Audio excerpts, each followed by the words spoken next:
15 Januarie. Jesus Christus is ons broeder. Hy is die afdruksel van die Vader. Hy, wat die afskynsel is van sy heerlikheid en die afdruksel van sy wese en alle dinge dra deur die woord van sy krag, nadat hy deur homself die reiniging van ons sondes bewerk het, gaan sit aan die regterhand van die majesteit in die hoogste. Hebreërs 1 vers 3. Wie is Christus? Hy is die enige gebore seun van die lewende God. Hy is vir die Vader soos 'n woord wat die gedagte uitspreek. Soos 'n gedagte wat hoorbaar gemaak word, Christus is die woord van God. Christus het aan Filippus gesê, hy wat my gesien het die Vader gesien. Sy woorde was die echo van Gods woorde.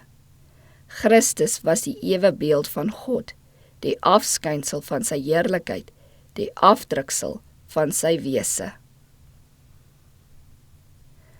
As persoonlike wese het God hom in sy seun geopenbaar. Jesus, die afskynsel van sy Vader se heerlikheid en die afdruksel van sy wese, is op die aarde in gedaante gevind as 'n mens. As 'n persoonlike saligmaker het hy na die wêreld gekom. As 'n persoonlike saligmaker het hy in die hoogte opgevaar. As 'n persoonlike saligmaker tree hy in die hemelhowe as bemiddelaar op. Voor die troon van God staan een soos die seun van die mens, om vir ons in te tree. Christus, die lig van die wêreld, het die verblindende glans van sy godheid omsluier en gekom soos 'n mens onder die mense te lewe, sodat hulle met hul Skepper kennis kan maak sonder om verteer te word.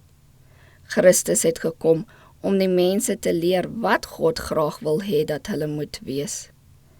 In die hemel daarbo, op die aarde, in die wyd uitgesprekte waters van die oseaan, sien ons die handewerk van God. Alles wat geskape is, getuig van sy krag, sy wysheid, sy liefde. Maar nog die sterre, nog die oseaan, nog die waterval, kan ons die persoonlikheid van God bekendstel, soos dit in Christus geopenbaar word. Teder, barmhartig, medelydend, altyd bedagsaam teenoor ander, het hy die karakter van God verteenwoordig, en hy was altyd in die diens van God en mens. Soos Jesus was in sy menslike natuur, so wil God hê moet sy volgelinge wees. In sy krag moet ons rein en eerbaar leef, soos die Heiland geleef het.